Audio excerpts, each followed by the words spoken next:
Testing. 1, 2, 3. 1, 2, 3. Can you guys hear me? Can you hear me loud and clear? Or do I need to bring my mic up, my audio up a little bit more? Um, Hi, happy Wednesday. Yes. I usually call this Migrant Wednesday, and it's somewhat on a migrant crises type of conversation because I do want to talk about Pan-Africanism. But the overall show tonight, well, today, this afternoon, it is about Dr. Umar because, yeah, I mean, he took to Instagram yesterday. He went live on Instagram and he announced that his school, FDMG, Frederick Douglass Marcus Garvey Academy, received a notification from the city of Wilmington, Delaware, that his property will be auctioned off towards the end of this month if he doesn't come up with $40,000. And that's usually a sign of some type. He said his fees is basically taxes, city taxes and fees, and probably some state, maybe some federal, I don't know, but it's about taxes and city fees, and it's 40,000, and he needs it by sometime in August. I am going to play the audio. Or the building will be auctioned off. Mind you, the school is not open. It is not actively operating as a school. And it's been going on for over 5 years. It hasn't been 10, but I believe he had that property for 5 years. He's been raising money for 10 years. He didn't want white corporations or white people donating. He wanted it all black. And anytime you want to rely on black people for a big project like this, it's going to take a while for many reasons.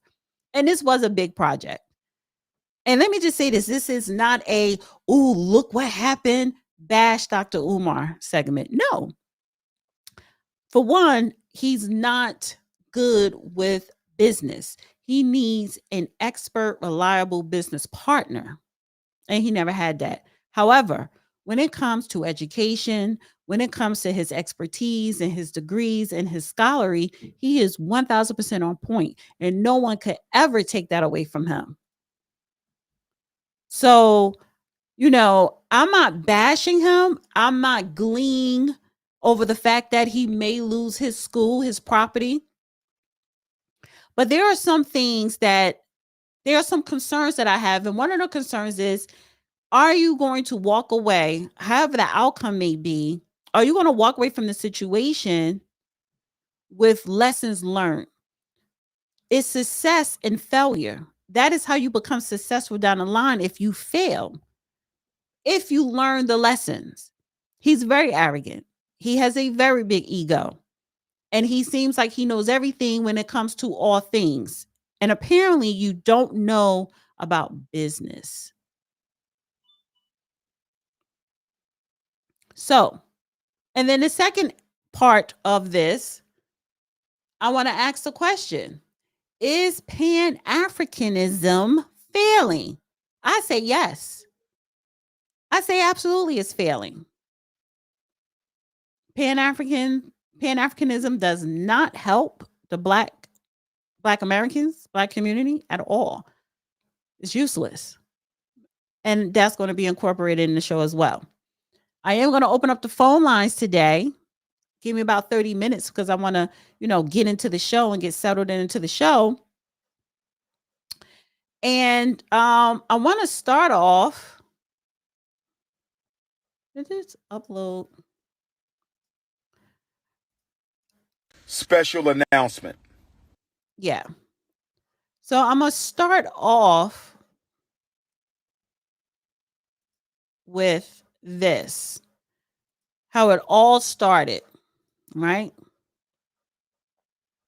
Let me change my background here. Because he went live yesterday, and I am going to play the audio. I'm going to play the clip from X, and then I'm just going to play the audio. I'm not going to play his video from YouTube because I do respect people's content.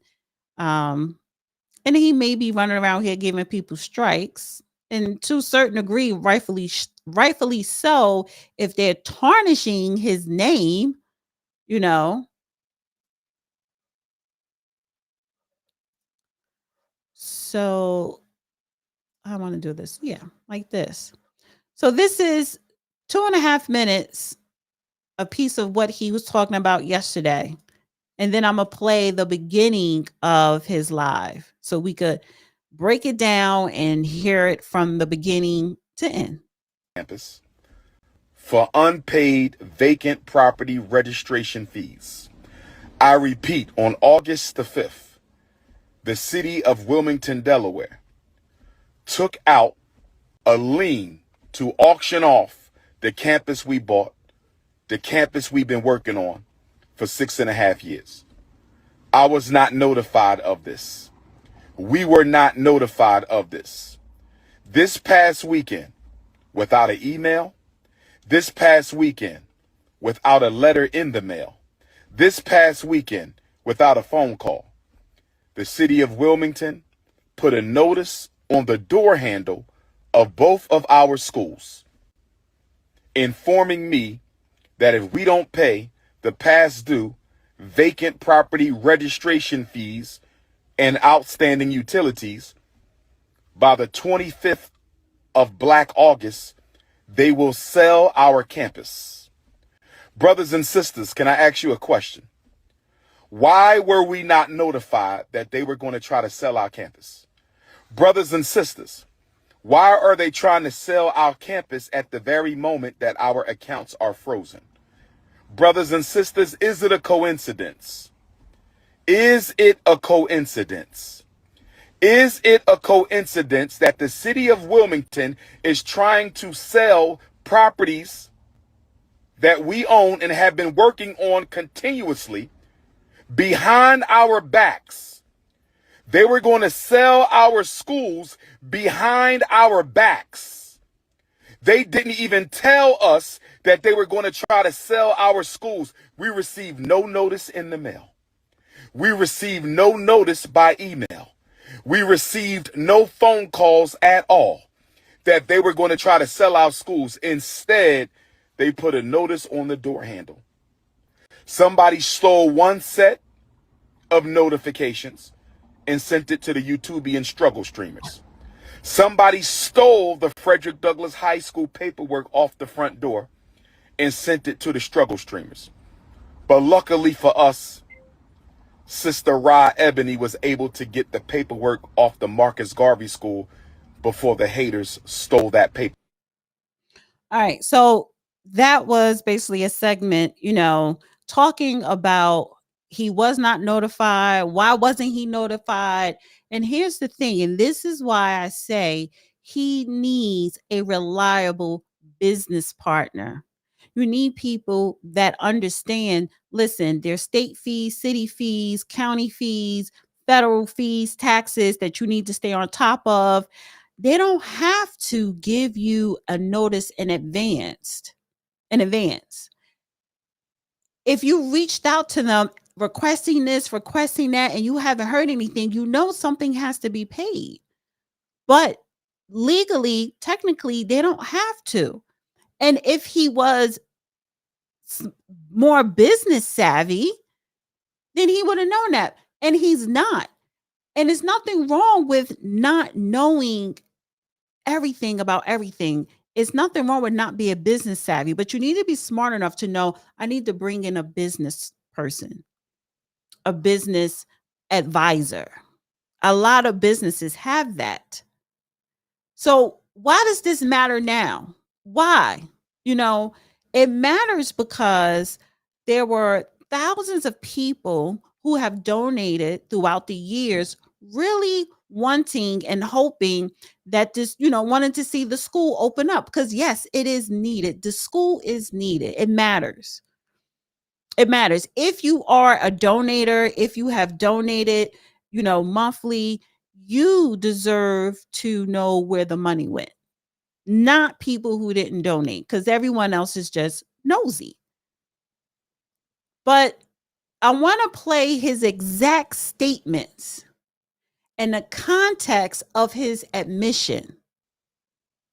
And there is a timeline for the auction. And he needs 40 grand. I don't know if he's going to be able to raise it between now and, let's say, August 25th. But this is not a laughing matter. I'm not here again to kick his back in or to call him a scammer. I'm not saying, I don't think he is a scammer. I don't think he's a fraud. His book, Black Parent Advocate, superb, is needed, is relevant. Every parent, every Black parent should have this book. And this is what I'm saying. When it comes to education, when it comes to the school system, when it comes to special education, when it comes to making sure that your child is receiving proper education, holding certain people accountable, whether it's the parents, the school, social workers, doesn't matter. He's the guy. He's the man. And you cannot take that away from him. He is not a fraud. He is not a scammer, but he is not smart when it comes to business. And that's a problem at a high rate in the Black community. Not understanding business. Special announcement. FDMG Academy bank accounts are still frozen. Dr. Umar personal bank account is still frozen. Brothers and sisters, we are fighting this war against FDMG and Dr. Umar Ifatunde. We were supposed to get a refund within 4 days of our accounts being shut down. We were supposed to get a refund within 4 days of our accounts being shut down. We still haven't got our refund. We still haven't got our refund. We still haven't got our refund. So, not only are the accounts frozen,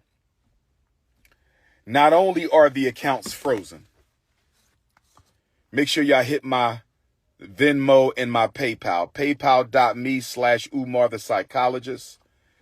PayPal.me/Umar the Psychologist, or tap my Venmo. Text me for the links to donate to FDMG. Text me for the links to support Dr. Umar. 215-989-9858. 215-989-9858. On August the 5th, brothers and sisters, on August the 5th, the city of Wilmington, Delaware,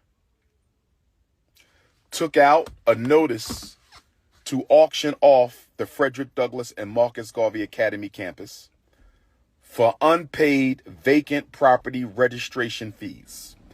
I repeat, on August the 5th, the city of Wilmington, Delaware, took out a lien to auction off the campus we bought, the campus we've been working on for 6.5 years.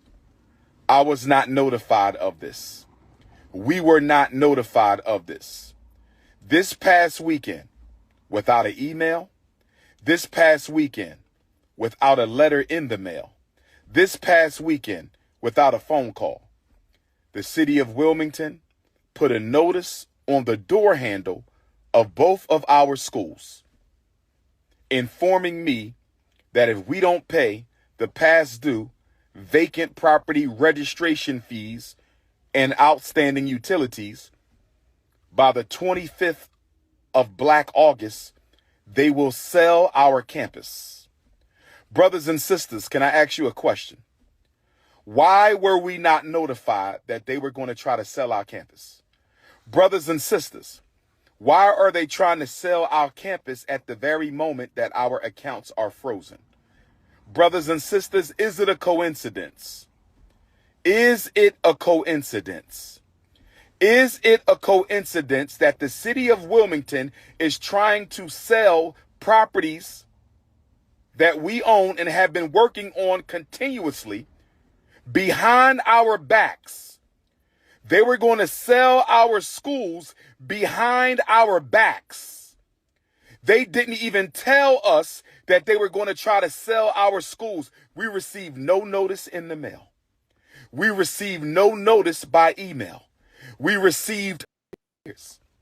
If they would have applied our nonprofit vacant property registration waiver, we would owe absolutely nothing. We would owe absolutely nothing. We would owe absolutely nothing. But I asked them, and they ignored my emails for 4 months. They ignored my phone calls for 4 months. They ignored our email. So let me just stop it right there for a second, because that is when you need a lawyer. Why are you calling? Why are you sending emails and not the lawyer? Why haven't you consulted with a lawyer with a business background, a business advisor? So I believe he did all those things. And that's the problem. You were doing all the wrong things because you did not hire the proper people in their place. I will admit, I'm not that good with money. But if I'm doing something with business, I'm going to consult and hire the professionals that know the business.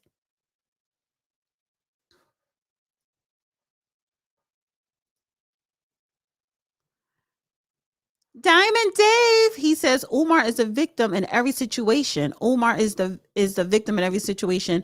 I said Umar's a victim in every situation. He's not a victim, even though he claims to be a victim because he claims that white supremacy mess, and he's going to say it here. Follow the real. Who is this? Did you change the Retail Trader One at the Retail Trader One? I know you as a Diamond Dave. There have been times I would email or reach out to Diamond Dave to ask some questions. What kind of questions should I ask with this? You know, he doesn't give me like financial advice or nothing, but there's certain things, there are certain questions you need to ask. There's certain things you need to know, and there's certain ways to go by doing things. He's doing it wrong, and he won't ask for the proper help. That's the problem. For 4 months. They ignored our phone calls for 4 months, and instead, the first time I hear from them since April, the first time I hear from them since contacting them April, asking them to apply our vacant property registration fee waiver to the past 4 years so we would owe absolutely nothing, they ignored me since April. They ignored me since April. No phone call, no email, nothing in the postal mail since April. And the first thing we find out, the first time we hear from them since April, is a letter on the front door of the school. Not respond to any of our emails to retroactively apply our vacant property registration fee waiver. I knew they didn't want Dr. Umar in Wilmington. I didn't know it was this bad. I knew that the power structure, I'm not talking about the brothers and sisters in the community. They love us. Shout out to our Wilmington, Delaware family. Shout out to our Wilmington, Delaware family. They love Dr. Umar and FDMG. I'm talking about the power structure of Wilmington, Delaware. We knew they didn't want us in that city, but we didn't know they would go this far as to ignore us for 4 months and try to sell the school behind our backs. I didn't know they would go this far as to ignore us for 4 months and try to sell the school behind our backs. I didn't know they would go this far for 4 months and then put a sign on our door. We need y'all to call the mayor of Wilmington, Delaware. We need y'all to call the mayor's chief of staff in Wilmington, Delaware. We need y'all to call the city council president of Wilmington, Delaware. We need y'all to call the commissioner of license and inspections of Wilmington, Delaware. We need y'all to call the vacant property office of Wilmington, Delaware, and demand that those unjust fees be removed from our account. Let them know that you are a donor of FDMG. Let them know you are a supporter of FDMG. And let them know that if this situation is not rectified, we will march on the city and we will sue the city of Wilmington, Delaware. We will sue the city of Wilmington, Delaware for racism and discriminatory treatment. If you need to reach me, 215-989-9858. Text. Thing left on the elementary school is to lay down the towel. We have emailed the chief of staff. I have gotten no response. I have emailed the city council president. I have gotten no response. So brothers and sisters, I'm going to meet with my team and we're going to decide if we're going to go ahead and have this protest. And it ain't going to be one. We're going to do multiple protests. And we're going to invite our donors and supporters from across. So here's the thing with protests. Protests don't change policies. I didn't say it doesn't make a difference, but it doesn't change policy. He's talking about a policy that is law, that is in place in that city, in that county, in that state. And you're complaining? Protests do not change policy. So what are you protesting? Of Delaware, our donors and supporters across the United States, and our donors and supporters across the entire planet, we may have to march on Delaware to let them know that you don't treat black people like this. Because if I was white, I wouldn't have been treated like this. If we were Asian, we wouldn't have been treated like this. If we were Arab, we wouldn't have been treated like this. If we were Jewish, we wouldn't have been treated like this. But we were treated like this because we were black. How dare you ignore us for... And that's a lie. They did not ignore you or treat you like this because you're black. If you were Asian, if you were Jewish, if you were white, if you were Muslim, if you were green, if you were immigrant, if you were illegal, and you did not pay city taxes, city fees, state taxes, federal taxes, they're taking your shit. You better have filed, because if you have not filed the taxes, you're getting locked up. It's one thing to owe the IRS. I owe the IRS, but I file my taxes every year. And they give you a delay until August. And I have my financial advisor do the paperwork and I look over it when he's done. But it's another if you don't file. It's another, see, do the IRS send you a letter, a reminder that you have to pay your taxes or that your taxes is due? No. You get a W-2 if you work for somebody and they say, here's the taxes that you paid out your paycheck with this company. But that's not the IRS. The IRS on a state and federal level, and even on a city level, they don't send you notifications that your taxes are due. That is your responsibility. Nobody else's. So if you were Asian, if you were Jewish, if you were white, if you was any other, same thing would have happened to them.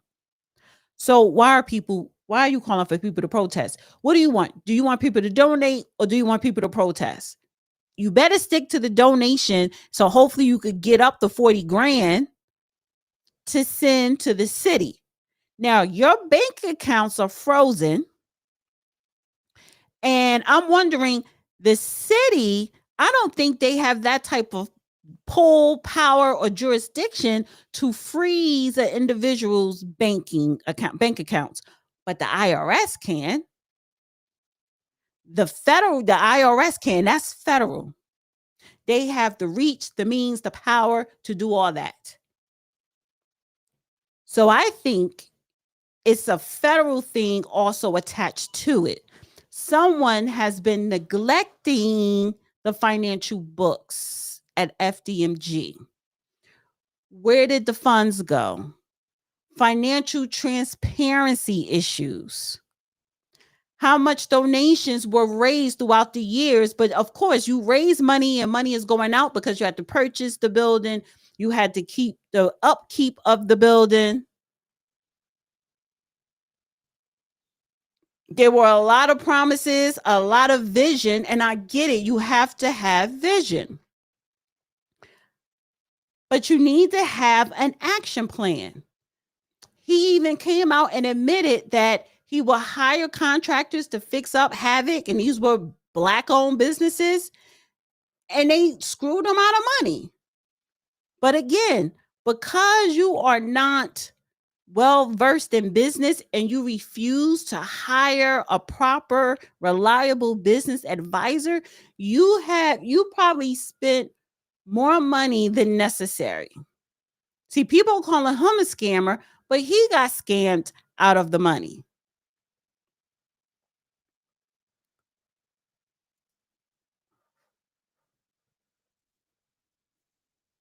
I want to play this clip here. Let me see.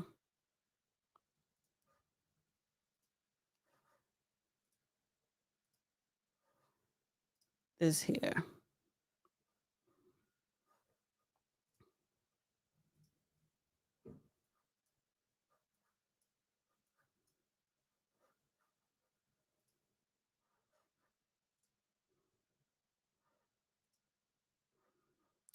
That's the thing. That's what I want. This. The,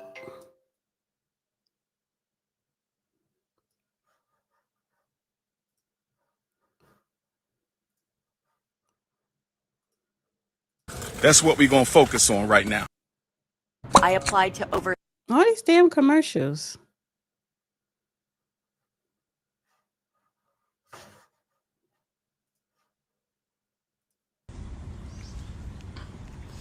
Peace and black power, peace and black power, peace and black power. This is the Prince of Pan-Africanism, International Ether. This is what did you do with the FDMJ money?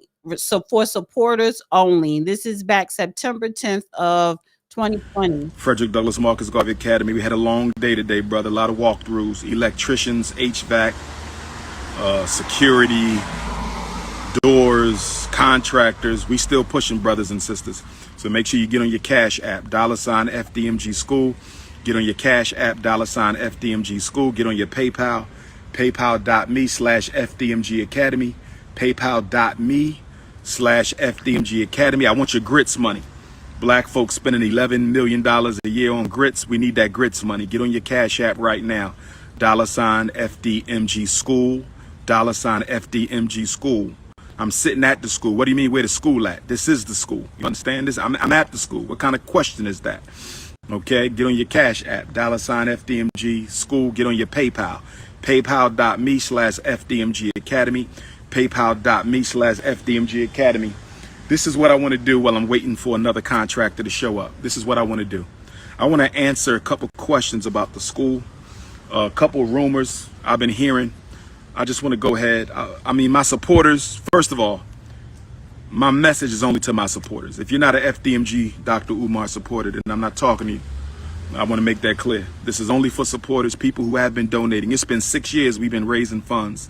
If you ain't donated in 6 years, I'm not talking to you, nor are you welcome on this campus, because all events will be donor only. All events will be donor only. All events will be donor only. So question number one, what did you do with the money? That is the silliest question I've ever been asked. That is the silliest question I've ever been asked. What did you do with the money? Well, I think you can see what I did with the money. We got 4 buildings. I think you can see what I did with the money. We got 4 buildings. I think you can see what I did with the money. So while people ask me what I did with the money, I think you can see what we did with the money. We bought 4 buildings. We bought 2 schools. That's what I did with the money. So I'm not understanding these questions. What did you do with the money? What do you think I did with the money? I bought 4 buildings, brothers and sisters, cash with your money. We bought for my donors. This is what we did, but we not done. It's time for the renovations. We not done. It's time for the renovation. So what did I do with the money? I bought a school. That's what I did with the money. What did you do with any money that was left over? I'm trying to renovate the school. We do not have enough money to renovate the big school. That's the Frederick Douglass building. That's going to cost us about $1 million to renovate. We do not have the money to renovate this building that you're looking at.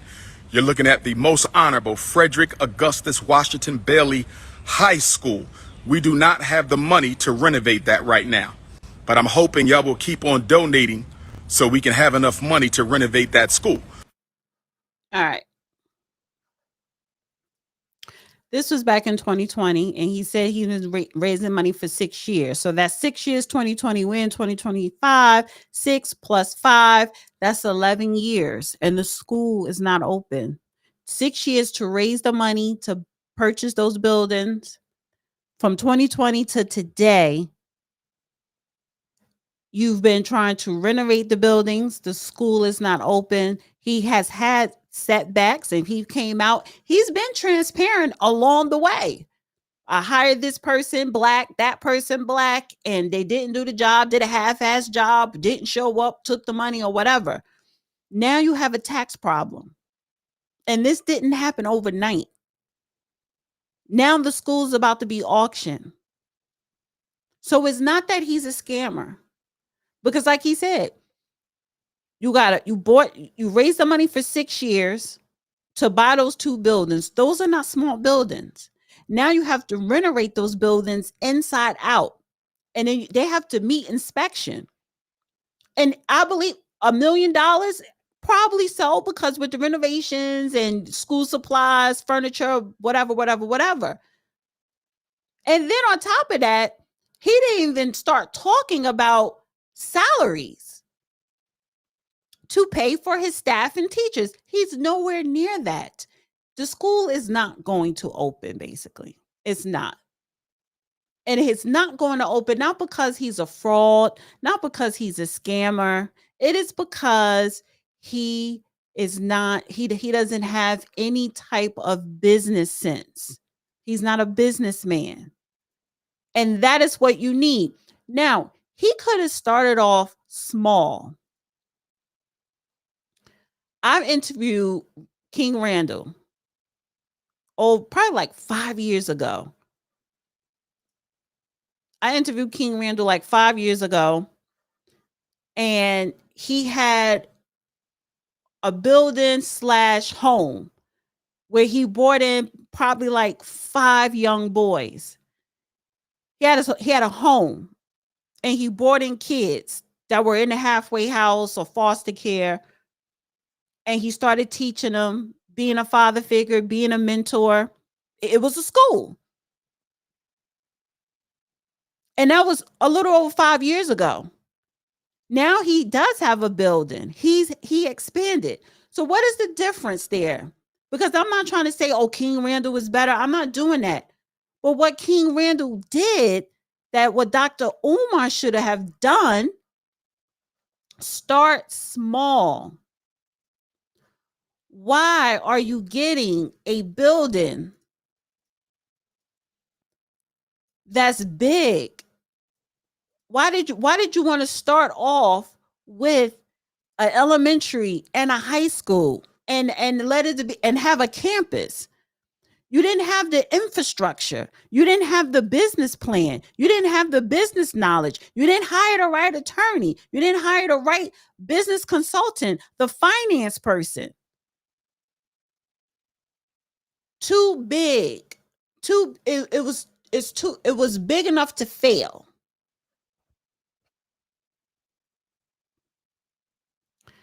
Ignorance, arrogance, lack of knowledge, because he always preached about education. He didn't educate himself on how to open up a damn school. Where should I start and he should have had a 10-year plan to have one building. He could have had 1 floor and then expand to 2 floors, then expand to 1 building. You should have had a 10-year plan of starting in 1 building and expanding it to such campus throughout the years. He didn't do that. He didn't want to do that.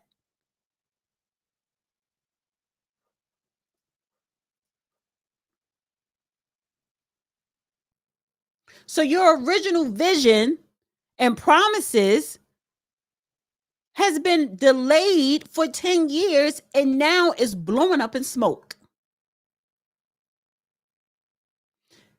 He's also had previous controversies when it comes to women. We all know that. A woman recently came out, she's making her social media rounds, talking about his mother, how he lives with his mother, the house, how they were having sex. That's unprofessional. And it shows your lack of judgment, because you have no judgment when it comes to finance and business. So you do have a lack of judgment when it comes to dealing with women, picking women to date. And nobody's not saying, oh, he doesn't need to date. Everybody needs a personal life. That's his business. But when your business gets spilled out in social media by the women that you were dealing with, that's a problem.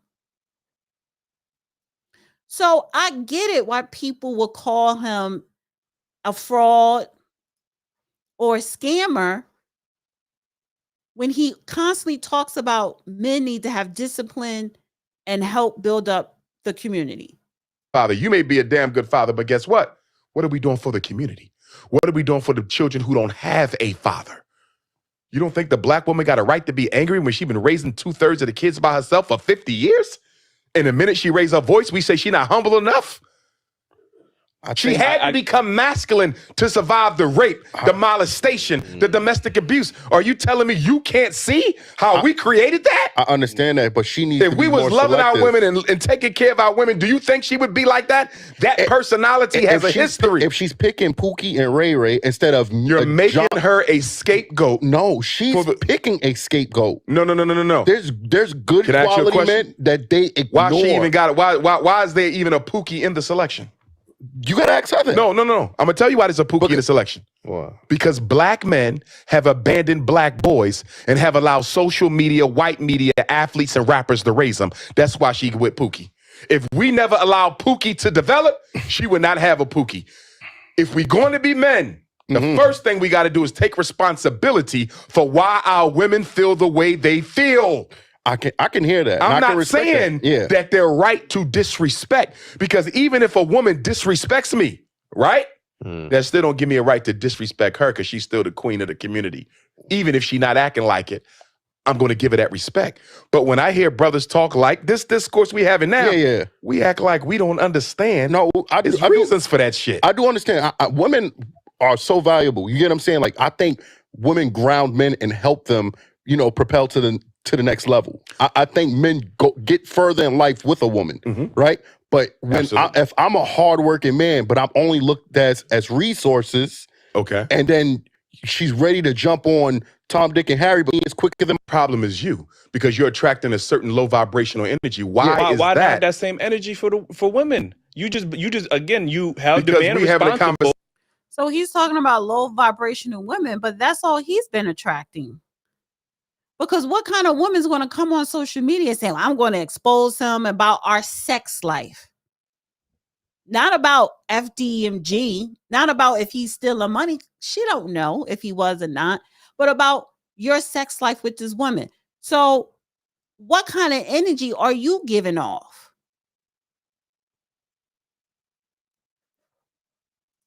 And here's another one where he's speaking, and this woman confronts him about his 3 baby mamas. Good evening, Dr. Good evening, Queen.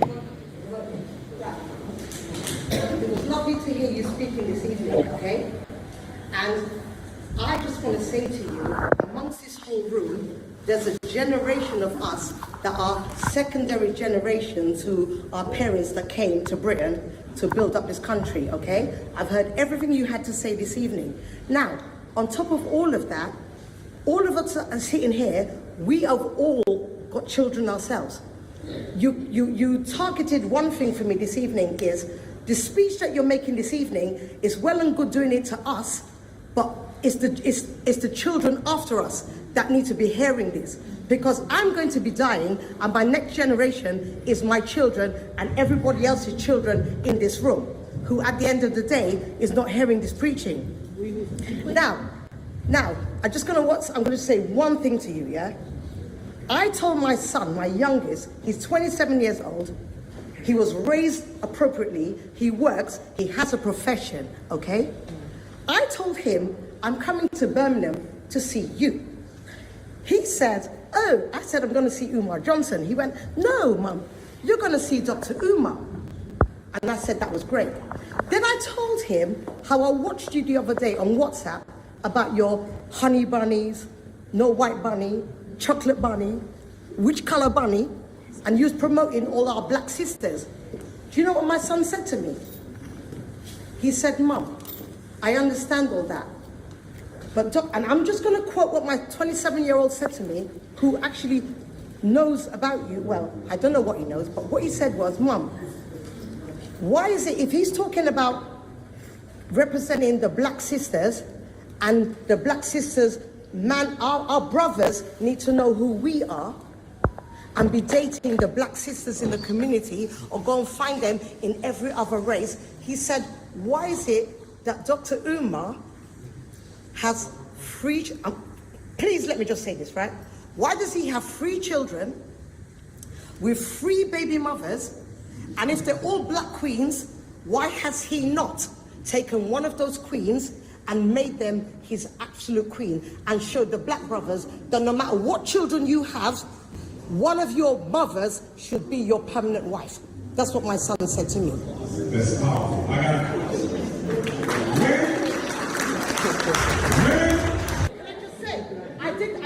I did say to my son, no, but listen, Dr. Umar, I did say to my son, when you are in the media, people will find a way to discredit you. So please don't listen to everything that you hear. But sometimes there's no smoke without fire. So I had to just say to him, I do not know about what you're talking about, and what he hears, he does not know it's a guaranteed fact neither. But I was just about to bring that to you. Okay? Great point. Thank you. And it's a good question. Right. And my answer would simply be that my oldest daughter is 22 years old. There's no need to marry her mother, and there's reasons why I didn't marry her mother. And my 13-year-old princess is the only juvenile child that I have. My oldest is grown now. So it's really only one whose mother I would need to marry. And I'm not going to go into why. Just know that my mission dictates that whoever I marry can be a support to my work.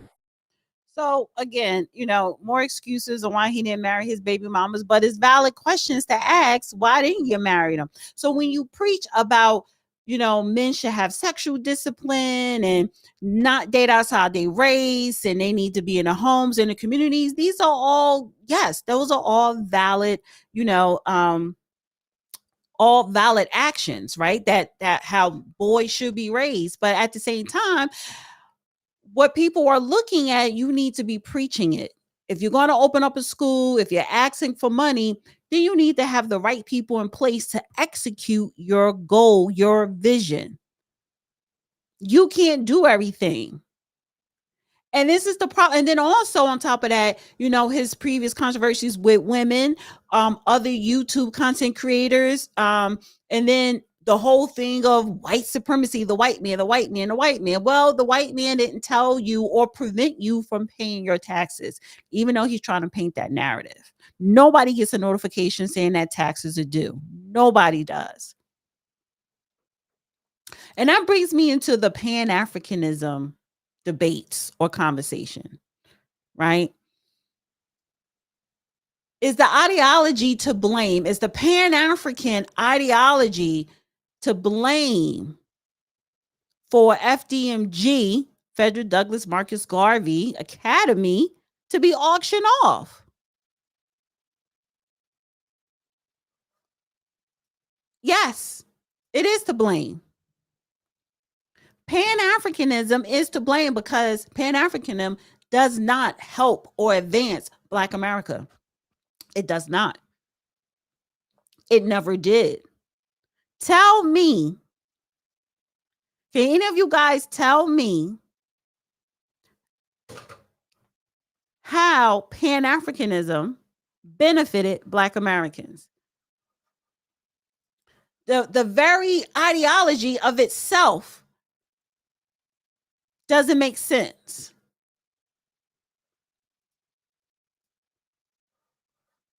It says here, Pan-Africanism, the idea that peoples of African descent have common interests and should be unified. Historically, Pan-Africanism has often taken the shape of a political or cultural movement. There are many varieties of Pan-Africanism, and its narrowest political manifestation,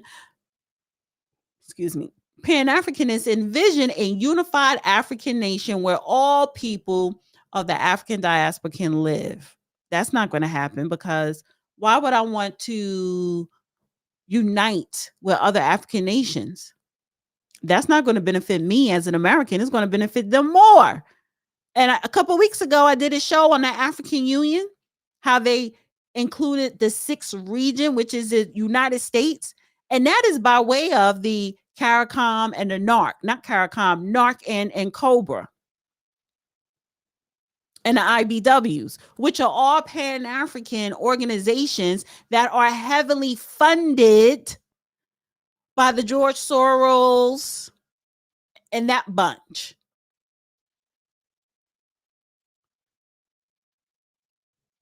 And the history of Pan-Africanism isn't nothing recent.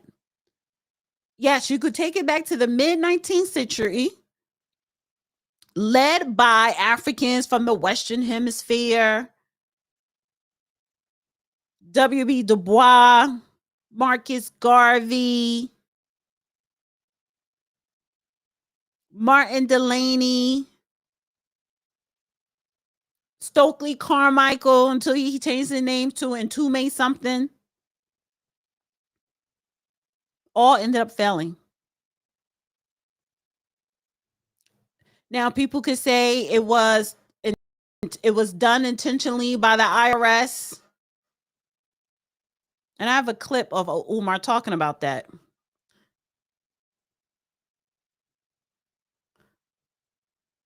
Wait a minute. Where is that clip?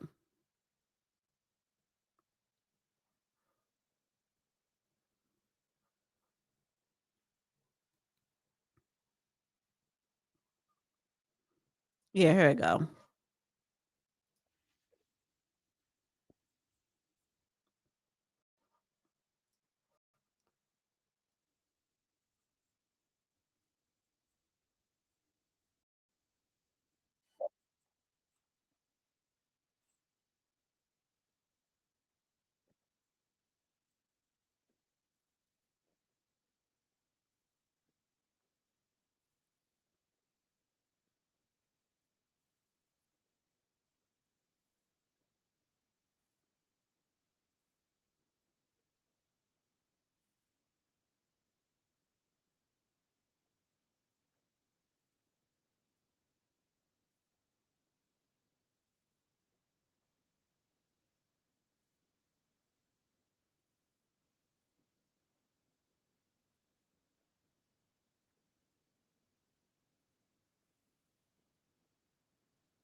Yeah, saying that is muted. Sorry.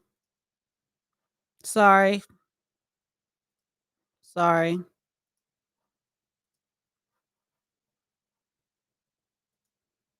Take it a step further for you. Do you hear that? I'm reading the chat. It's a 30-second delay. Thank you, guys. It happens. Sorry about that. And this is why I know Pan-Africanism, this red, black, and green is the only way to go. There was there was a national security memorandum that came out in 1984. I think it was number 46, where a national security agency said there's only one threat to America's global domination: the operational unity of Black America and Black Africa. They said we can never let Black America and Black Africa unite. It's over. And they even, when you read it, they said the CIA and FBI must be directed to sow dissension between Black Africa and Black America. Why you think they released Black Panther 1? Yo. And I'm a Ryan Coogler fan. Right. But you do know that there's a congressional committee that oversees Hollywood. That's correct. And they pay the movie producers to inject content into the movies that pushes America's global agenda. Look at the you saw Panther 1. I saw it. Killmonger, which is really Dr. Umar. That's me. They just didn't give me the name. And I say that because he quoted me verbatim at least 3 times in the movie. Okay? So you got Killmonger over here. And that is what I mean about his arrogance. They didn't quote him. They didn't get that from him. You got Prince T'Challa, rest in peace, Chadwick Boseman over here. Mm-hmm. Killmonger represented black conscious men in America. That's correct. T'Challa represented black leaders in Africa. Mm-hmm. What was the message? The message was, don't let them black Americans over here, even though they know their history, they so full of hate, they'll destroy your culture. What did Killmonger do when he got to Wakanda? Destroyed everything. Killed the elder, smacked the sister. You feel me? Right. So the message to Africa was, leave them black Americans alone, they'll destroy your culture. Look on the flip side. Prince T'Challa said, I'm only concerned about Wakanda. Remember that? That's correct. Lapita said, we got black people all over the world. He said, that ain't my problem. This is all I care about. He ain't cared nothing about Africans in the diaspora. So the message to black America was, Africans don't want you, stay where you are. And it's still like that. And they even, Mode. And it's still like that. The Africans want our influence. They want our money. They only want the black Americans that are wealthy and rich. But we don't have an interest in going over there. Why would we pick whatever country? I don't want to deal with an African country government. Is it better than the United States government? Because they have a lot of corruption in their government. They have high unemployment. And depending on what country you go to, these people are only making what, $5,000 a year. So again, I'm going back to the Pan-Africanism question. Does it help black Americans? No, it does not. Malcolm X was the only one that probably could have made a difference with his organization, the OAAU, the Organization of Afro-American Unity. And that's not, it has to do with linking up with Africa, but it's for the purpose of Americans, of black Americans. So that would be under the Pan-Africanism umbrella, but it wasn't about this African Union mess that they're trying to, give us the black American reparations to our organization here, and we're going to disperse it out to everybody. Are you kidding me?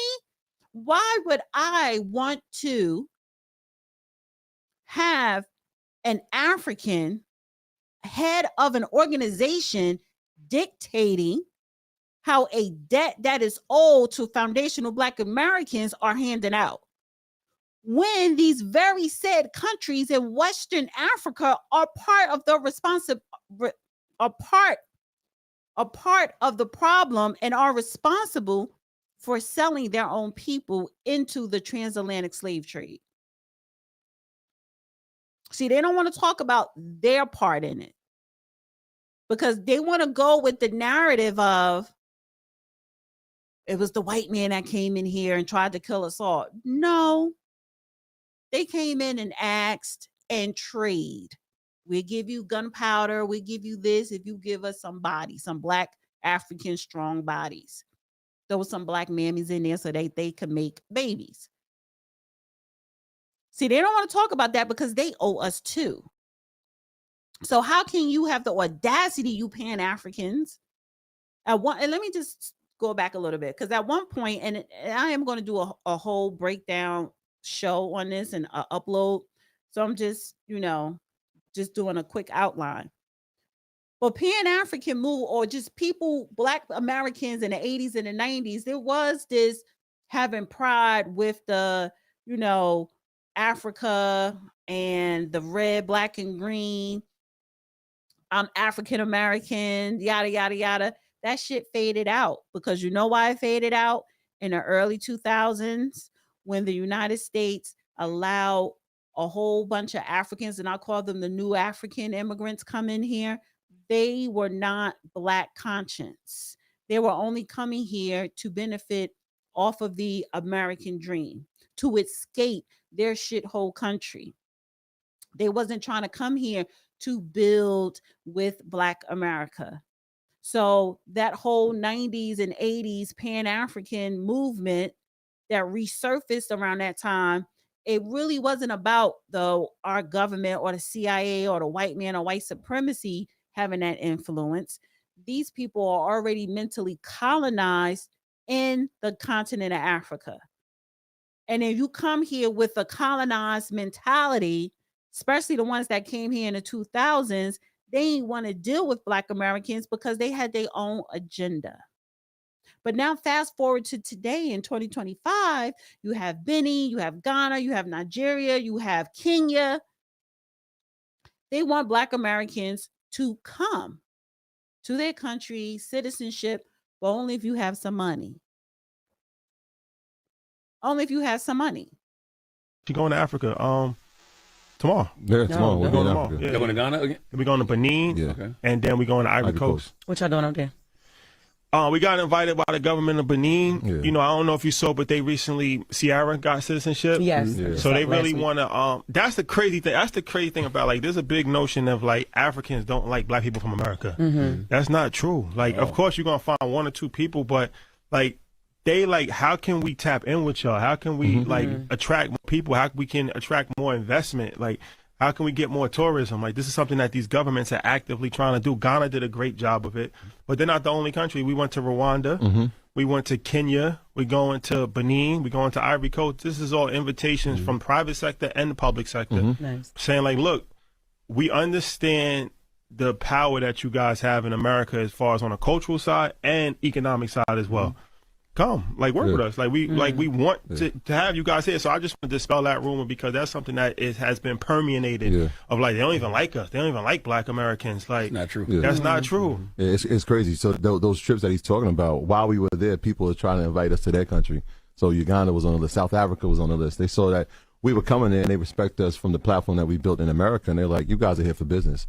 And we want people to know that there's business taking place. So when we were in Rwanda, it was wait, we've never even seen this before, right? Nobody's ever talked about Rwanda. All we think about is the movie that we know in the 90s. And then you get there, and it's the safest, it's the cleanest place. And I'm like, wait, how come people don't know what's happening here, right? Then we go to Kenya, it's the same thing. Now, Benin, it's their Independence Day. The president's like, you guys need to come. The Sierra thing happened last week, but they're like, I want you to see what Independence Day looks like here. I want y'all to be a part of it, and I want y'all to show people that there's business here. Same thing in Ivory Coast. This was somebody in the business world that's like, I love these guys. Can they come while they're on this side of the country, side of the world? And we're like, of course, we're here. Let's do it. And mind you, these aren't even English-speaking countries. They speak French. They speak French. What? So I got to learn. Listen, of course, they want to deal with them. EYL and men like and business people like that, men or women, Black Americans or the Sierras who are multimillionaires. They're about money and business. So even if you're a business person, it's nothing wrong going to other countries doing business. It's going to benefit your business. But let me ask you this, Black man who's going to whatever country in Africa to do business, are you hiring Black Americans in that business? I ain't thinking about the Black Africans. Are you going there? Is that money going to come back here to Black America and the Black community, or is it going to go and stay in that country, said country that you're doing business in Africa? Is that money going to come back into the Black community? Are you going to mentor or do apprenticeship with Black children, Black American kids here? Or is it just for you, self, your family, and maybe your 2, 3, or 4, 5 employees? Are you trying to build infrastructure and bring Black Americans over there to do real business like the Chinese do and are doing with the silk roads that they're building in the continent of Africa? Not just one country, but multiple countries. They're building silk roads and they're bringing their people there. Yes, they're going to hire some of the Africans to do the low grade work. So if you want Black Americans to go there, whether it's Rwanda, Kenya, Ghana, Nigeria, South Africa, and these celebrities or, influencers who are multimillionaires, are you going to bring that money back to the Black communities here? And if you're not going to do that, I don't want to have no type of conversation. I'm not interested in none of that solidarity shit. If it's not going to benefit Black Americans, I don't want nothing to do with it. Of course, it's going to benefit me. And if it benefits you, that's your business. Go for it. But it ain't going to benefit us. So why do you want our support, our reparations, our solidarity, when none of it is not going to benefit us? And I'm not going to go into a long spiel on Pan-Africans because I'm going to have a panel on them. I'm going to do some more content on them, and the phone lines are open. I'm going to pin the number in the chat so you guys can call in. But Pan-Africanism has never, ever benefited Black Americans, and it never will. It never will.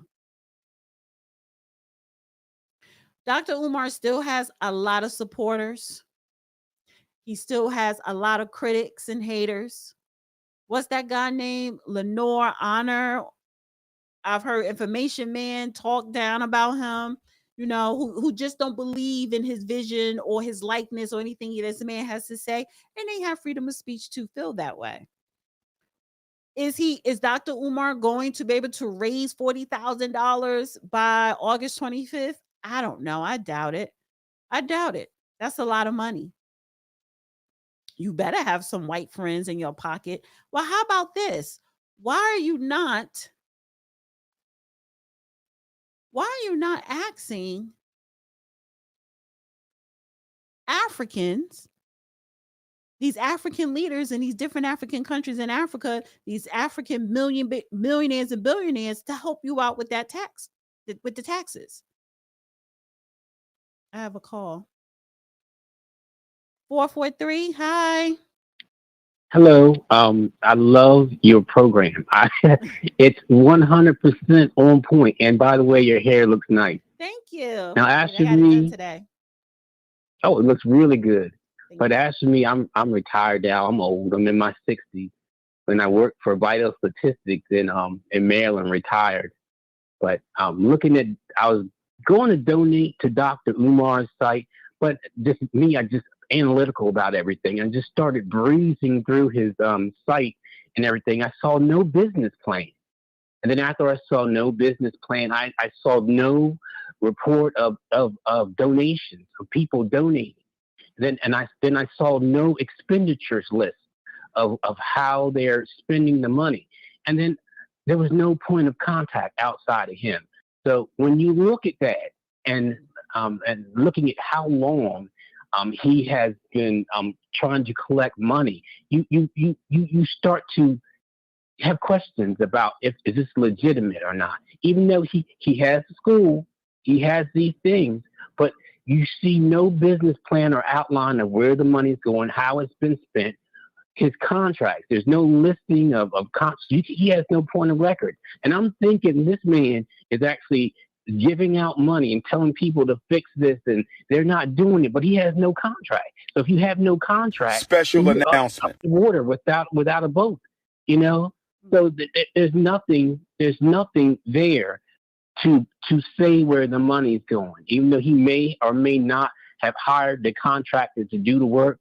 How can you prove that? There's no paper trail. Right. So he's messed up there. And then the city posting with the taxes, they send you tons of warning based upon the address that you give them once you purchase the property. They'll send notes there. I think it's some sort of I forgot the term the realtors use, but you have to use an address to the property when you buy a property. So they most likely were sending it there, and he wasn't getting it. And they posted on the door. They'll post on the door as well. So I don't know how he didn't get that until this final collection notice, and they're out for blood. Now, these cities, they are predatory to Black people. You think that you have it made because you live in the cities. It's hard life, because they'll come and take your home for $2,000. And if they sell the home for $50,000, you get none of that money back. Really? So you get none of it back, right? You get none. There's no law that says that they have to give you the excess of money on the taxes. So that's it. It's just gone. There's a show on a couple nights ago about this woman in Baltimore. She had become ill after working for a long time, and she got ill, and she had $5,000 lien on her house. They kept sending her stuff, but she was too sick, and she ended up losing her home for $5,000 in back taxes. They assessed the property. The property was worth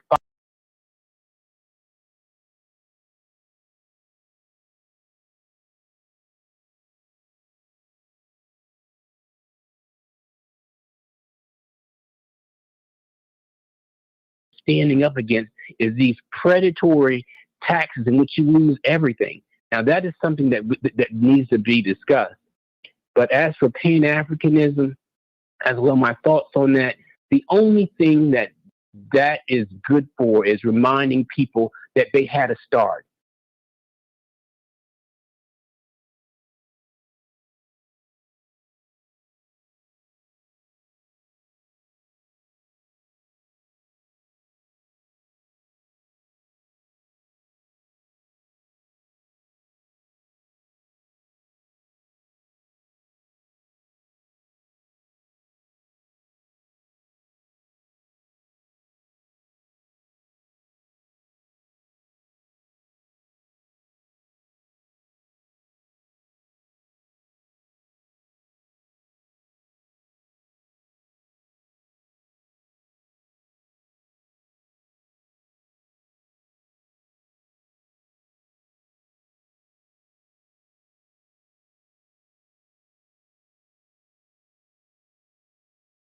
Thank you. Appreciate you. Have a good day. You too. All right. Another speaker. Okay. 678. Are you there? 678. Yes. Hello. Can you hear me? One.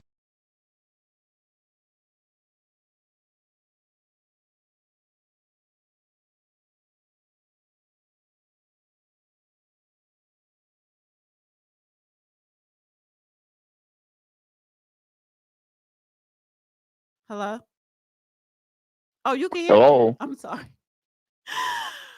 No, I was talking to somebody else. Go ahead, it's caller. I'm sorry, caller. Go ahead. Wait, somebody No, said what I something. was Give me a saying. second. Oh my God. What is this? Give me a second. Give me a second.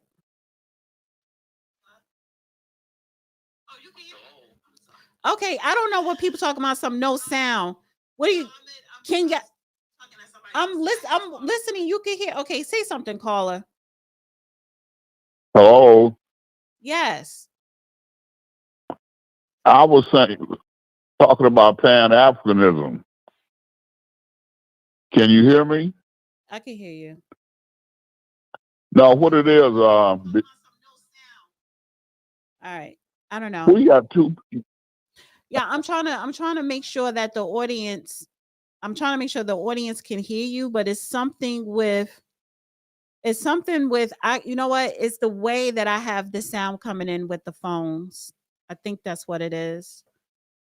It's something with that. Say something again, caller. Hello. Testing 1, 2, 3. Yeah. I Can you hear me now? I don't know. Hold on for a second.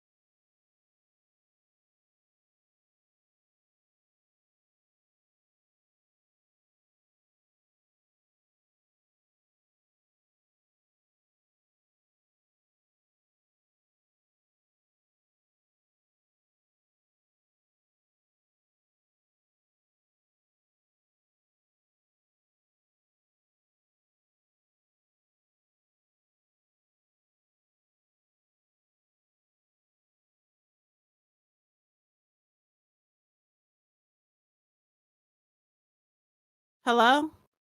All right. Hello. Yeah. I don't know. No, what I was saying about Pan-Africanism was all black people all throughout the world in the last 500 years have been colonized or in slavery, even today. In America, Bill Gates, those billionaires, they put together $500 billion to invest in minerals in Africa, gold, rare minerals, and everybody wants Africa. And so that, that's what it's basically about, that is investments. And think about Dr. Umar. I knew that how was he going to pay? Okay, if he got his school open, how was he going to pay for it? You have to get tuition. For him to operate that school, he would have to get people to pay $9,000 or $10,000 a year or more in tuition just to operate it. You know, who has that kind of money? The kind of people that he's attracted, they don't have that kind of money. So he was, you know, then he was into polygamy, you know, having 2 or 3 wives. You know, you never heard a African leader, a great leader, talk about their personal life, their sex life. You never heard Malcolm X. You know, so he was set up to be a failure. It wouldn't work. All right, you know what? I figured it out. I think if I mute myself and you're talking, they don't hear. So I can't mute myself. That's what it is. It was that simple. It was that simple. So yeah, it was okay. All right. All right, caller. I'm sorry about that. I'm like trying to figure it out. What is going on? What you need is no. When you go on air, you need a call screener, somebody to take the calls and screen them. That's what you. That's what you're here for. That's what you're. That's what you're here for. What do you mean screen? I have the call screen here. It's the audio thing. It was. I can't mute myself here. If I mute myself on my thing here, the audience won't hear. That's all it was. So it's just me. Okay. I have to get used to this whole phone thing, and then it's like I'm at the house and my father's out there vacuuming. It's getting on my nerves. So yeah. All right. So thank you, caller. Appreciate you calling in.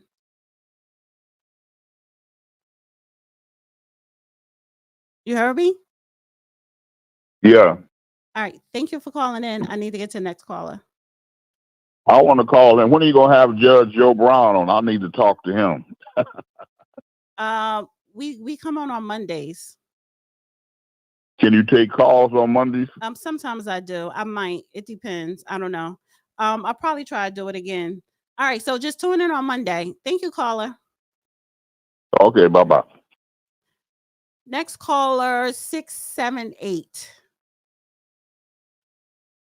678. No, 940. Sorry, 940. Do you hear me? 940. No. 940. Oh, I'm sorry. I had you muted. 940. Can you hear me or not? I can hear you now. I had you muted. Sorry. Okay. Well, I align more with Pan-Africanism, and I've been noticing a trend with a lot of people that are in the FBA community saying that Pan-Africanism, meaning we should all go back to Africa, we should all invest in Africa, and I don't think that's true at all. In concept, Pan-Africanism, it just means that people share an African ancestry. Now, some people proclaim that they don't have African ancestry. I've heard people in certain communities, whether it's Dane Calloway's community, ADOS, and some also communities saying they were indigenous to this land. They didn't come from Africa. Now, if they can recognize that they do come from Africa, but they've been here for centuries and they're American now, nobody's going to argue with that. That's rightfully proclaimed. But when you say you were native and the natives stole your identity, then when you say that you want reparations, that kind of takes away the validity to you saying that you should get the reparations for the transatlantic slave trade because you've already been here. That's actually not your real history. So that confuses me. Some people act like it goes both ways. And Dr. Umar isn't the representative of Pan-Africanists. Pan-Africanists are just anybody. They can be you, they can be me, and everybody shares that ideology. But lately, I've been noticing just a bunch of online people that create content, speak for Africans, and speak for Black Americans. And these people that nobody knows speak for millions of people. So if you say something as the FBA on TikTok, you're supposed to be the representative of all Black Americans. And I know Black Americans that are Pan-Africanists, that have that same sentiment. But now I've seen people on these online communities that claim FBA, they'll insult these people. Where your people from? And this person actually comes from slavery. And they're Africans that aren't just hateful. But you also have to understand there's people that are coming to this country for different reasons. Now, if Black Americans just want more recognition and want more support, that makes sense. But if Africans normally stay to themselves and these beauty supply incidents and people boycotting things, that's not something that most people see. Most Africans I know stay to themselves with other Africans, and most Black Americans stay to themselves. And everyone says Africans have tribalism and arguments. Black Americans have the same issues. But I've noticed online it's to deflect. Oh, well, you guys argue about tribes. We don't do nothing over here. And it's Black Americans that used to blame the issues on the white man, and also used to say that the white man insults them and tells them to go back to Africa, just pretty much saying the same thing to Africans. So it confuses me. That's all I had to say, man. So you are a Black American and you are a Pan-African. You are part of the Yes. Pan-African community. And you have Yes. a problem with Black Americans who want to disassociate from No, I don't. Pan-African. No, I don't have a problem with people not wanting to associate with Pan-Africanism, because that's your right. You can be FBA if you choose to. You can be ADOS if you choose to. You can be indigenous if you choose to. But getting your point across by insulting other people's beliefs if they're Pan-African is not productive. That's what I'm trying to say. Well, you can say you're, who's trying but to get? it's failed. Oh, Pan-Africanism has but failed. We don't want to go back to Africa. You don't have to do all that. Well, why not? What if a person can say what they want to say? So no one is not trying to convince someone to be something else, or what? I don't understand where's your discourse at? Where's your grievances at? I don't think you understand what I'm saying. What I'm saying is there doesn't have to be discourse. Pan-Africanism doesn't have to be a failure for you to prove that you want to be FBA or you don't want to go back to Africa. I don't There's think that's people that okay. share So that I see sentiment what and you're saying. belief. So here's the thing. That's not it. That has nothing to do with FBA. FBA is just it's not an organization. It has to just do with Black culture and Black Americans. However, I said Pan-Africanism is a failure because it has done nothing to progress Black Americans. That whole ideology of Pan-Africanism. So it's more so the ideology of it. And I can say, I have a right to say that. So, and I'm not trying to convince other people otherwise. For me personally, I'm stating my own opinion. People online, that's what people do online. They state their opinions. But if you feel as though Pan-African... Okay, but people could say FBA hasn't done anything productive itself either. It's not an They'll actually organization, say though. Pan-Africanism has a longer track sheet of actually doing stuff, whether you consider it a failure. Right, but here's the difference. Wait, caller. So here's the difference. Pan-Africans, they have different organizations. FBA is not an organization. ADOS, that is an organization, and they have and are doing a lot of things to help progress Black America. But the different organizations that are Black Pan-African organizations, they don't help Black Americans.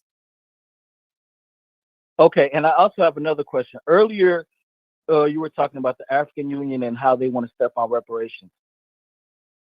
Okay, the African Union has been a thing since about 1991, I believe so, right? And the African Union, in essence, is actually Pan-Africanism. Are you aware of that? Yeah. Because there's different countries in Africa coming together and dealing with Europeans and other countries in the West, for the most part, to try to gain leverage for the African countries. So with that being said, if it's always been a failure, the Pan-Africanism thing just that we're talking about with reparations just happened this year when everyone was saying they were trying to count it as the 6th division or whatever. Why haven't FBA got reparations already prior to the Pan-Africanist issue that people are bringing up right now in present time? You saying why we haven't? What does that have to do with the African Union? No, because people are pointing to the African Union and saying that they're trying to get reparations. So why would the African Union feel the need to?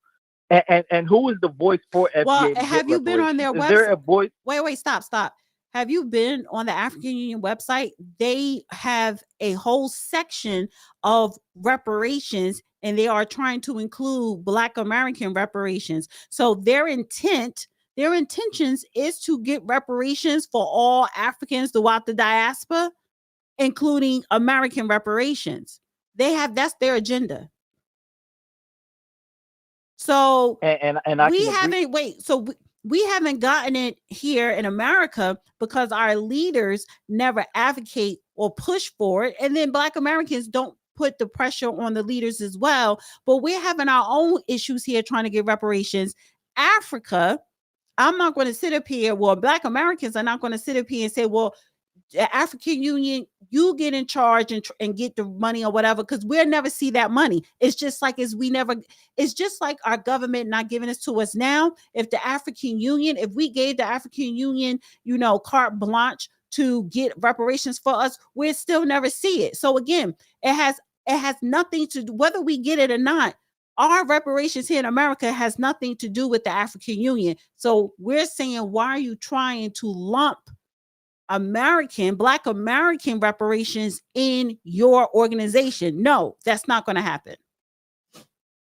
Oh, okay. And I understand what you're saying, right? But I noticed when you said what you just said, you mentioned our leaders, right? For example, when we're speaking of FBA, there is no leader. I'm not talking about FBA. No, you're not listening. It's just the lineage. I'm sorry.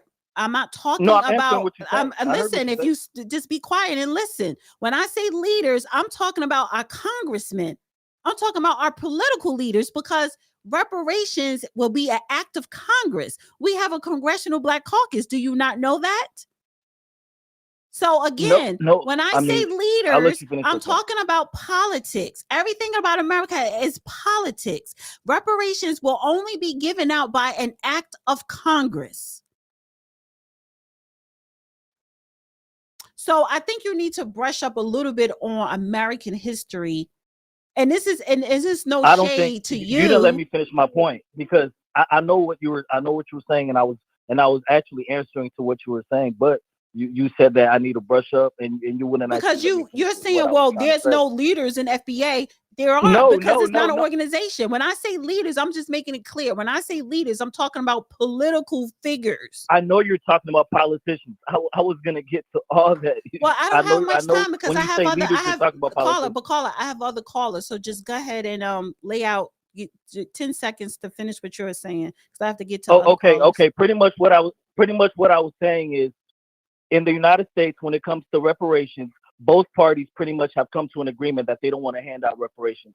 Now, if you don't have an organization that is actually organized, that is going to leverage politicians to actually fight for reparations, and an organization that claims that they're fighting for reparations doesn't have a leader, it's not going to work. That's all I have to say. Have a good day. Thank you.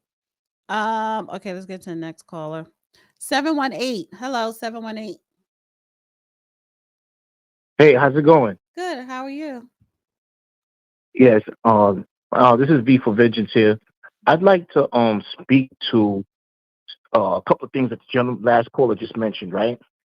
As it relates to the African Union dipping its toe in the reparations waters as it relates to foundational Black Americans.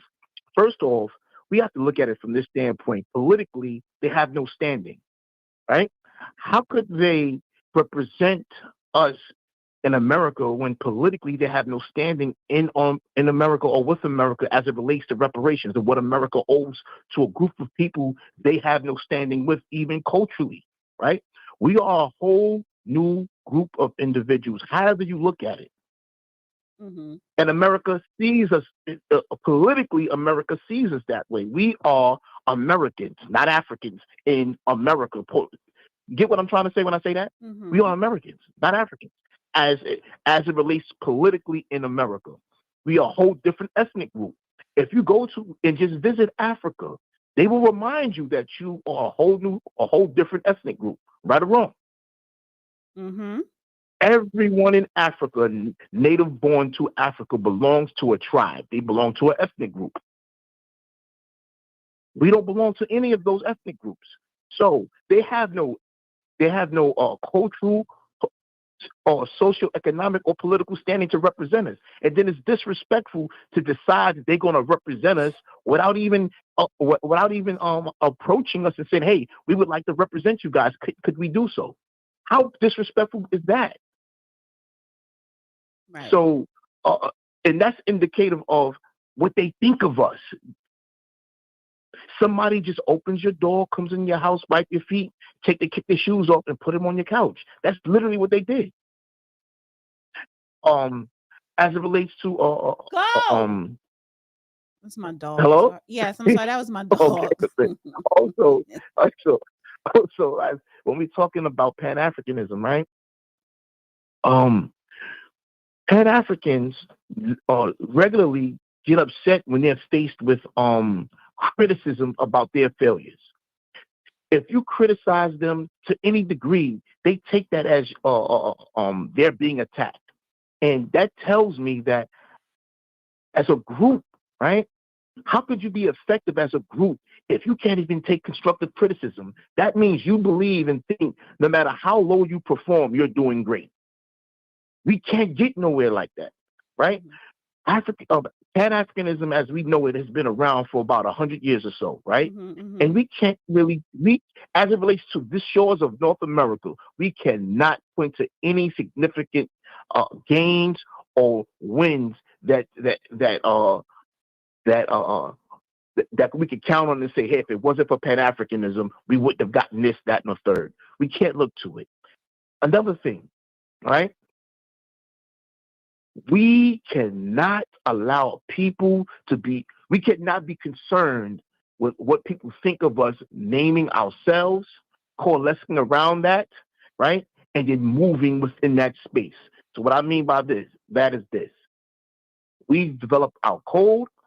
Our code is the leader, and we are naming ourselves, and we're going through the growing pains of settling what means what and how we're going to approach certain things. But as long as we're doing that, meaning SBA, right, we are not allowing others to decide what's for us. And that's ruffling a lot of feathers because there's a lot of people, I'm not saying all Pan-Africanists are like this, but if you go through the history of Pan-Africanism and the conscious community who are really synonymous with that, there's a lot of people that came out of there that are grifters. So for us to delineate and name ourselves means a lot of people, they ain't got no food to eat if they can't grift. That's all that's what I like to say in my piece. Thank you. I appreciate you calling in. Thank you. And let me get to the next caller. 440. 440. Hello? Yes. Hi. Hello? Hey, how you doing, Dana? How you doing? Good. How are you?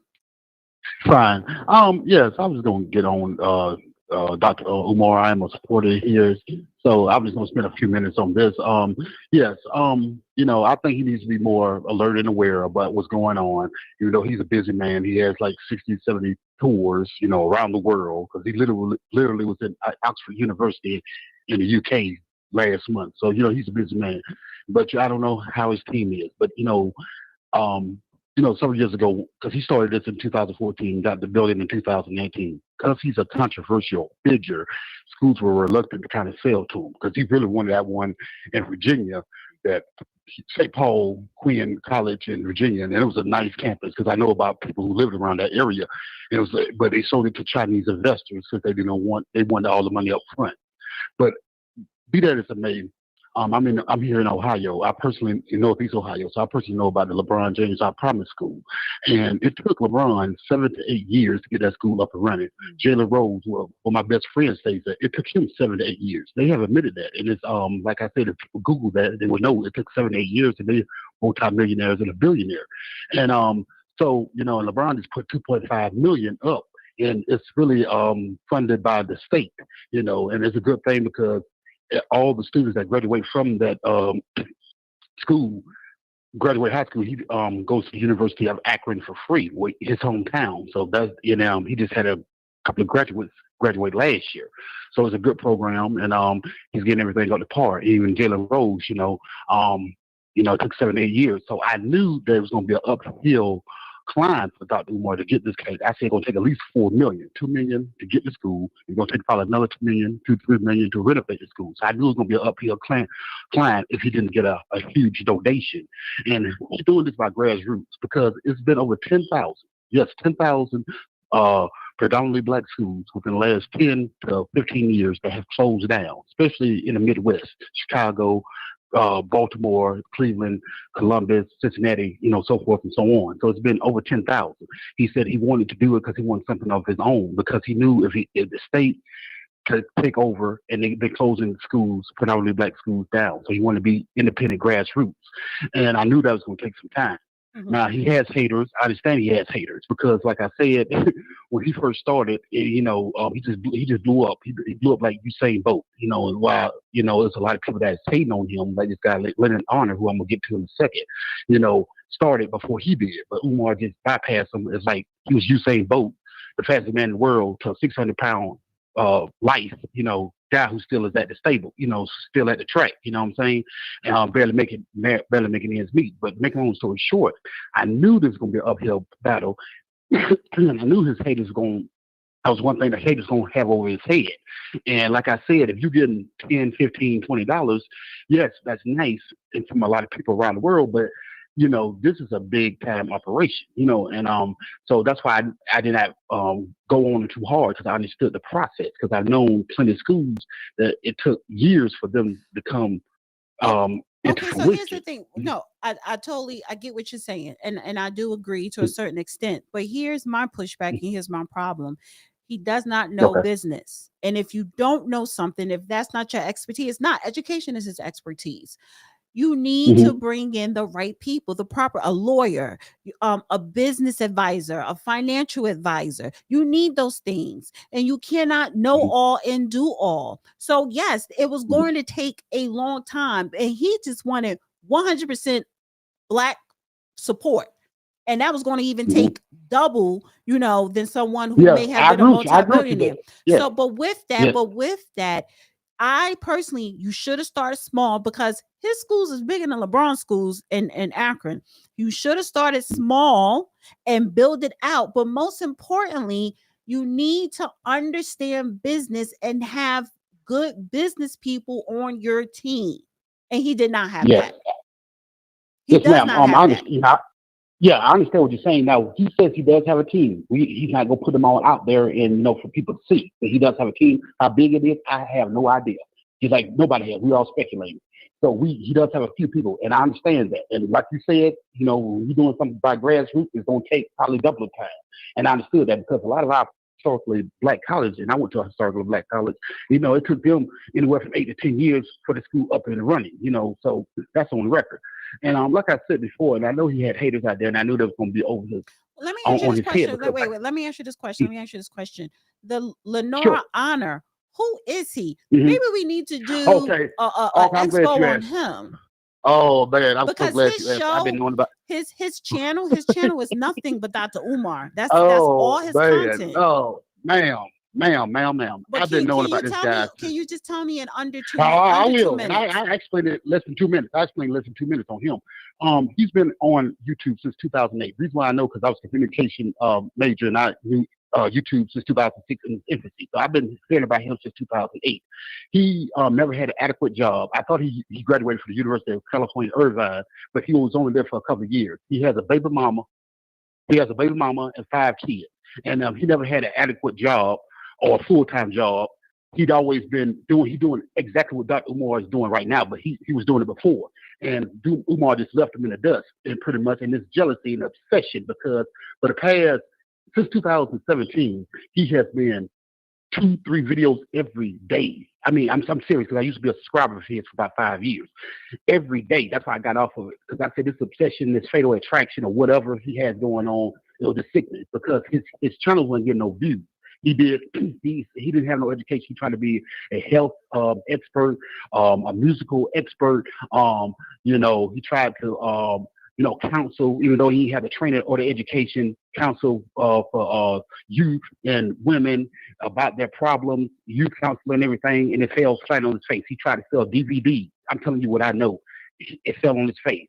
He got into it with a guy named Professor Gruff off Public Enemy, but that went down the drain quickly, because Professor Gruff, got upset with him, and he talked about rappers being gay and this, that, and third, and he tried to put Professor Gruff in it, and him and Professor Gruff got into him real quick, and he stopped that real quick, because he tried to get on Tariq Nasheed and Corey Holcomb and all the other people who just say, they represent black people, but he knows, but his supporters knew steady. They would get down in the mud with him and thoroughly embarrass him. So he got out of them real quick. See, Umar's so busy. See, he using Umar's content without his permission too. And that should be a violation.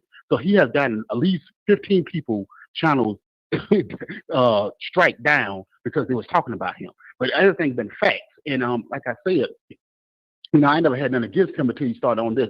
He did a $10,000 scam himself on his kid, saying his kid needed an MRI because his kid had cancer, but found out his kid just barely had a cold, just had, had minor problems with it, and he was getting public assistance. And everybody knew that because I knew the place he lived in San Diego before he moved to Utah, and it had a septic tank in his front yard. He had both his washer and dryer outside. He was living a struggle life, you know what I'm saying? So he was begging for years and asking for donations for years. I'm talking about at least 10 years that I know of, from his, his followers and everything. That's how he moved up to Utah, to a place called West Jordan, Utah. I think it's like 99.9% white. All right, so call it. I kind of get it. Mhm. And it's the fact that, he found his niche. But everybody has a past, dark past, good past, and everybody could get it. So I want to revisit Leonard Honor on another, probably next week. Let's break him down. Yeah, look him up. Said, girl, this is messy. Yeah, look him up. It is messy. I'm telling you. It is messy. It is the whole thing. Leonard is messy. Dr. Umar is messy. The whole tax thing is messy. FDMG is messy. The whole thing is just messy. But thank you, caller. I really appreciate you calling. Yeah, no problem. I appreciate it. It. All right. Bye-bye. Yeah, the whole You are the last party in the conference. How do I stop that from making noise? The whole thing is messy. Let me get to some super chats before I get out of here, honey, because yes, they are important. Again, thank you, Diamond Dave. Umar is the victim in every situation. Umar is the victim in every situation. I said Umar is the victim in every situation. Alonzo Dunn, so you pander to the people and acquire a building. What about the dynamic of actually running a school? Most schools require an endowment of substantial amount, disingenuous or not smart. I'm going to say not smart. And thank you, Diamond Dave. Again, you sent in another one. All I need, I need all the people that supported him to keep that same energy. Don't stop believing. And you shouldn't. You should not stop believing. But Alonzo, I'm going to say he's not smart. When it comes to business, he's not smart. Thank you, Flip Script, for my hair. I got it did today, honey. Yes. Dr. Umar's not smart. When it comes to business, sometimes you need to. You are the last party in the conference. Who is this? Oh. How do I mute all? I guess I'm gonna have to figure that out. Like when people come in, that y'all guys don't hear that. I don't know. Testing. But anyway, actually, let me end this then. Yeah.